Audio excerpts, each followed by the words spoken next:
If you have a desire and you believe that desire, then it is, because there's no separation in your vibration. You want it, you expect it, you're offering one signal, and in very short order, you're going to allow it into your experience. The things that you call beliefs, even the things that you call core beliefs, are only vibrations that you've been offering for a long enough period of time that you've attracted a certain amount of evidence around them that has caused you now to form a very strong expectation.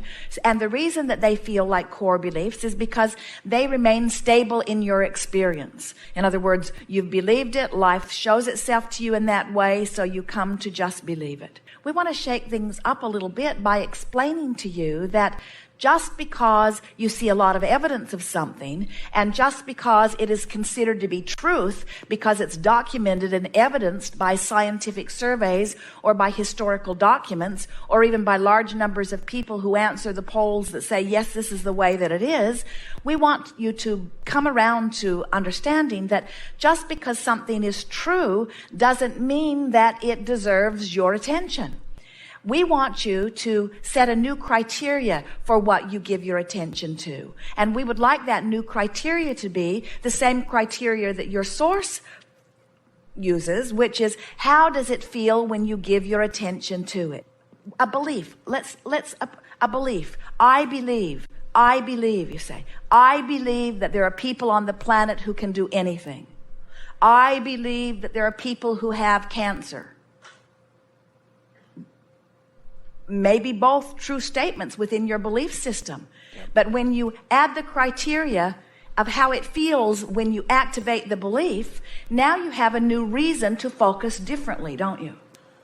And this is the way you get to utterly core beliefs. In other words, the corest of the core beliefs is that you are a magnificent and worthy being and that life should be good for you. That is a core belief. And when you deviate from it, you feel the separation in your vibration. You don't feel so good, you see. Yes. A core belief is that life is supposed to be good for you. A core belief is that you are a creator. As you and almost everybody else you know responds to the environment around you rather than to the way you're resonating within, what happens is you begin to beat the drum of thoughts that are not serving you very well, but because everybody else is beating the drum, and you sometimes consciously don't want to be the odd one out, so you do it. But humans have accepted so many beliefs that are detrimental to their experience. We don't care at all what your beliefs are. We're not interested. We have not been interested ever in changing one person's belief about anything. What we are interested in doing is helping you find alignment with what your life has caused you to carve out for you, because we know that this environment is large enough that everyone on the planet can satisfy their personal individual desires without getting in anybody else's way, because there is not a finite amount of resources that is available that's being divvied up. When you become abundant, you don't deprive anyone of abundance. When you become healthy, you don't deprive anyone of health. The resources are expanding in proportion to the desire that is happening because of the contrast that you are living, you see. You are where you are, and that's what a belief is. You are where you are. Now what? And so with the navigational system in your vehicles, the system automatically acknowledges where you are.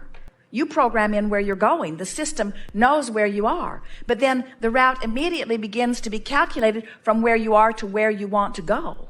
And that's the way your guidance system works too. You spend no time beating the drum of where you are, because where you are keeps changing. It's an interesting thing with those guidance systems. It knows where you want to be, and it knows where you are, and it keeps knowing where you are. No matter where you are, it keeps knowing where you are, because where you are is where you are.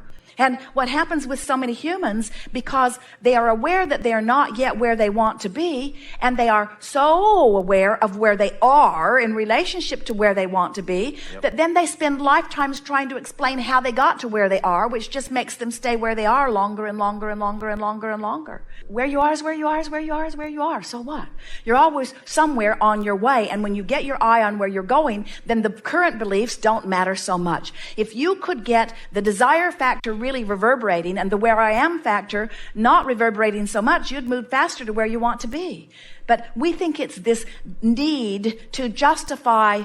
We really believe that what happens with so many people, the reason that more people do not fixate on where they're going and envision where they're going, but instead continue to beat the drum of where they are, is because they feel like they have to justify to the universe how bad it is where they are, thinking that if they can plead a needy enough case, that the universe will feel sorry for them and yield to them what they are wanting. And we say, the universe doesn't respond like that. We encourage you to amplify where you are going.